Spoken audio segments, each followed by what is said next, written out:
Video کو like کر کے آگے شیئر ضرور کر دینا۔ اس کے طفیل حج بھی خدا نے کرا دیے، اصل مراد حاضری اس پاک در کی ہے۔ اللہ اکبر۔ تو بڑی شان والا حرم ہے اللہ کا، اور اس کی بڑی برکتیں ہیں۔ اور ابراہیم علیہ السلام حضرت سارہ سے اجازت لے کر جب آئے تو آنے کے بعد دیکھا کہ حضرت اسماعیل علیہ السلام اپنے قدموں پر چلنے لگے، اور شعور کی منزلوں پر، یوں تو اللہ کا نبی دنیا میں آتا ہی یہ ہے باشعور، لیکن صرف سمجھنے سمجھانے کے لیے جب آپ کی عمر و شریف جو ہے وہ پہنچی کہ آپ کسی یعنی کام کرنے کے قابل ہو گئے، تو اللہ تعالیٰ نے حکم دیا کہ آپ کعبۃ اللہ شریف بنائیں۔ یعنی وہی بنا جو فرشتوں کی بنا تھی، اس پر حضرت ابراہیم علیہ السلام نے کعبۃ اللہ شریف کی انہی بنیادوں پر تعمیر شروع کی۔ ذی الحجہ شریف کی 1 تاریخ کو آپ نے کام شروع کیا، اور 25 ذی القعدہ شریف کی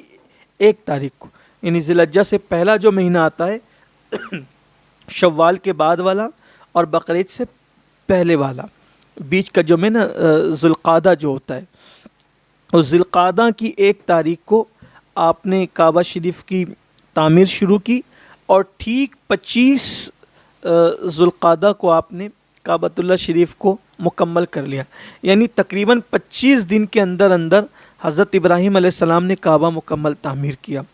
اسماعیل علیہ السلام گارہ لا کر دیتے تھے، اور ابراہیم علیہ السلام اس کو تعمیر کرتے تھے، اور جو تعمیر تھی وہ جنت سے سامان آیا ہوا تھا، اور ایک جنتی پتھر تھا، اسی پہ کھڑے ہو کے کعبہ کی تعمیر ہوتی تھی، اور جیسے جیسے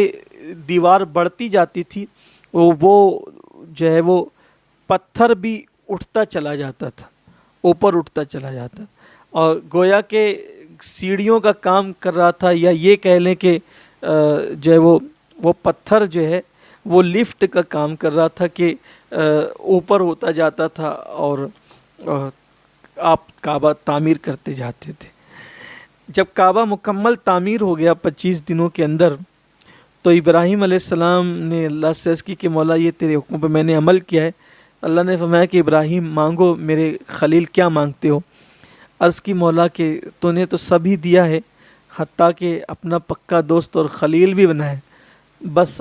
اب ایک تمنا یہ ہے کہ مجھے اپنے آخری نبی کا دادا بنا دے، کہ آخری نبی میری اولاد میں پیدا فرما، یعنی محمد مصطفیٰ صلی اللہ علیہ وسلم کا مجھے جد بنا دے، کیونکہ حضرت ابراہیم علیہ السلام جانتے تھے کہ کائنات تو انہی کے صدقے بنی ہے۔ تو جب نام محمد آپ کی زبان پر آیا تو وہ پتھر جس پر آپ کھڑے ہو کر کعبہ شریف تعمیر کر رہے تھے اتنا نرم ہو گیا کہ نام محمد کے سنتے ہی وہ اتنا نرم ہوا کہ ابراہیم علیہ السلام کے قدموں کا نشان اس پتھر کے اندر عکس کے طور پر آ گیا، جو آج بھی موجود ہے، جسے ہم مقام ابراہیم کہتے ہیں۔ کتنی خوبصورت سی بات ہے۔ مفسرین لکھتے ہیں کہ جو پتھر نام محمد سن کر نرم ہو گیا، اللہ نے قیامت تک کے لیے اس پتھر کو عزت والا بنا دیا، اور دنیا جو ہے وہ آج بھی جاتی ہے تو اسی پتھر کے قریب جو ہے وہ واجب الطواف جو نفل نماز ہے وہ ادا کرتی ہے۔ پھر ابراہیم علیہ السلام نے جب کعبہ بنا لیا، 25 ذی القعدہ کو کعبے کا کام مکمل ہوا، اب آپ جو ہے وہ حضرت ہاجرہ اور حضرت اسماعیل کے ساتھ رہنے لگے۔ انہی دنوں پھر ایک اور حکم آ گیا کہ جب ذی الحجہ شریف کا مہینہ شروع ہوا، 7 دن ذی الحجہ کے گزرے تھے کہ حضرت ابراہیم علیہ السلام نے 8ویں شب کو ایک خواب دیکھا کہ حکم ہو رہا ہے کہ اسماعیل کو ہماری راہ میں قربان کر دو، ذبح کر دو۔ حالانکہ آج کسی کے لیے، جیسا کہ میں نے عرض کیا، کہ جائز نہیں ہو سکتا کہ وہ خواب دیکھ کے بچہ ذبح کرے، کیونکہ یہ وحی تھی، کیونکہ نیند جو ہوتی ہے نا وہ بادشاہ کو اور عوام کو ایک کر دیتی ہے، شاہ و گدا ایک ہو جاتے ہیں، امیر غریب ایک ہو جاتے ہیں، نیند سب کے لیے یکساں ہے۔ لیکن یہ اللہ کے نبی کی شان ہے کہ نیند بھی نبیوں کے برابر کسی کو نہیں آتی، اور نیند میں بھی کوئی نبی کے برابر نہیں ہو سکتا۔ ہم سوتے ہیں تو وضو ٹوٹ جاتا ہے، جو کیفیت ہوتی ہے آپ سب جانتے ہیں، لیکن اللہ کے نبی جب سوتے ہیں تو ان کے دل بیدار رہتے ہیں، ان کا وضو نہیں ٹوٹتا، اور ہم خواب دیکھتے ہیں تو سچے بھی ہوتے ہیں جھوٹے بھی ہوتے ہیں، اللہ کے نبی جو خواب دیکھتے ہیں تو وہ وہی ہوتی ہے اور ان کا خواب وہی ہے۔ اور حضرت ابراہیم علیہ السلام نے دیکھا کہ حکم ہوتا ہے کہ اکلوتا بیٹا ذبح کر دو، تو آپ نے خواب دیکھا تو دن بھر آپ جو ہے وہ سوچ میں رہے، آپ سوچ میں رہے کہ کیا کیا جائے۔ اسی لیے 8 ذی الحجہ کو یوم ترویہ کہا جاتا ہے، یعنی سوچ کا دن۔ پھر آپ نے خواب دیکھا 8 کا دن گزر کر 9ویں شب کو کہ ذبح کا حکم ہو رہا ہے، تو پھر آپ نے یعنی کہ آپ نے جو ہے وہ فیصلہ کر لیا کہ مجھے اسماعیل علیہ السلام کو ذبح کرنا ہے۔ تو چونکہ آپ پر معاملہ مکمل کھل گیا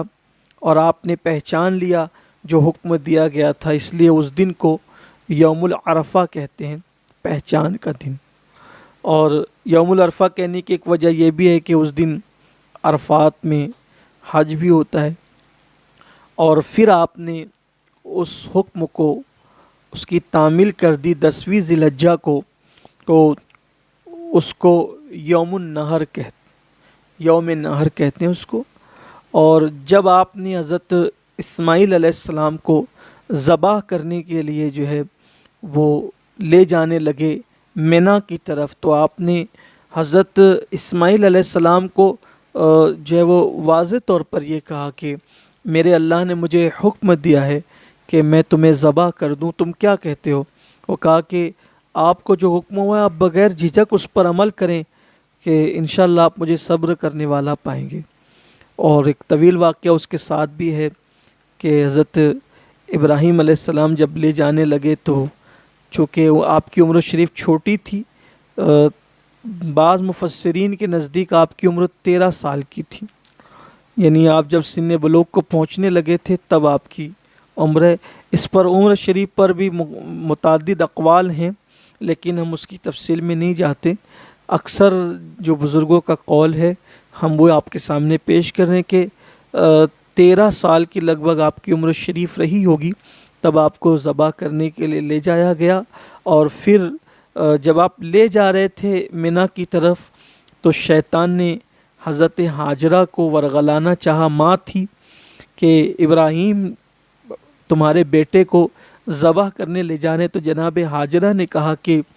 کیا کوئی باپ بھی اتنی منتوں مرادوں سے جس کے یہاں اولاد پیدا ہوئی وہ بھی اکلوتی اولاد، کیا وہ ذبح کر دے گا؟ کوئی باپ ایسا کر سکتا ہے؟ تو شیطان کے منہ سے بات نکل گئی کہ اللہ کا حکم ہے۔ ہاجرہ نے کہا کہ اگر اللہ کا حکم ہے تو ایک بیٹا کیا، ہزاروں بیٹے بھی ہو تو اللہ کے حکم پہ قربان کر سکتے ہیں۔ یہ تربیت تھی حضرت ابراہیم علیہ السلام کی۔ اور پھر شیطان نے حضرت اسماعیل علیہ السلام کو ورغلایا اور یہ کہا کہ آپ کے ابا ذبح کرنے لے جا رہے ہیں۔ اور پھر اسماعیل علیہ السلام نے بھی کہا کہ اکلوتا بیٹا اتنی مرادوں سے دعاؤں سے جو ہوا ہو کیسے ذبح کیا جا سکتا ہے؟ تو کہا یہ ایسا سوچتے ہیں کہ یہ اللہ کا حکم ہے۔ تو حضرت اسماعیل علیہ السلام نے کہا کہ تو مجھے شیطان مردود ہی معلوم ہوتا ہے کہ اللہ کے حکم سے عمل کرنے پہ روکتا ہے۔ پھر اس نے حضرت ابراہیم علیہ السلام کو بھی روکنے کی کوشش کی، یہ خواب ہی تو ہے وغیرہ وغیرہ، اور آپ نے اس کو کنکریاں مار کے بھگایا۔ وہ آج بھی اس کی یادیں تازہ کی جاتی ہے۔ اور پھر حضرت اسماعیل علیہ السلام کو لے گئے اور کہا کہ میں آپ کو اللہ کے حکم پہ ذبح کرنا چاہتا ہوں۔ کتنے خوبصورت یہ فلسفہ ہے قربانی کا کہ حضرت اسماعیل علیہ السلام جو ہے وہ کہنے لگے کہ ابا جی ایک کام کیجئے گا کہ جب آپ مجھے ذبح کیجئے گا تو آپ میرے ہاتھوں کو اور پیروں کو باندھ دیجئے رسی سے، کہ مجھے ڈر لگتا ہے کہ جب آپ میری گردن پر چھری چلائیں گے تو ہاتھ اور پیر درد کی وجہ سے اگر میں جو وہ بے قابو ہو کر کے پھینکوں تو کہیں آپ کو اس سے اذیت نہ پہنچے، یا میرا خون جو ہے وہ آپ کے لباس کی طرف نہ بڑھے، اس لیے آپ تاکہ میں تڑپوں بھی تو ایک حد میں تڑپ سکوں۔ دوسری بات یہ کہ میرا چہرہ جو ہے وہ آپ زمین کی طرف کر دیں تاکہ شفقت پدری جو ہے حکم خداوندی پر عمل کرنے سے آپ کو نہ روک سکیں، اور ہو سکے تو آپ اپنی آنکھوں پہ پٹی باندھ لیں تاکہ جو ہے وہ بیٹے کی محبت رب کی محبت کے درمیان حائل نہ ہو سکے۔ کیا خوبصورت انداز ہے اللہ کی رضا کے لیے، آزمائش خداوندی پر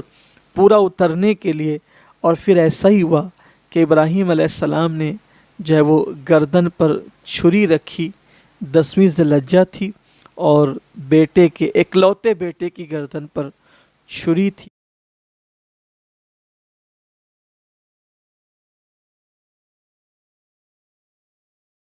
اگر اچھا لگا ہو تو لائک کر کے آگے شیئر ضرور کر دینا۔ اللہ حافظ۔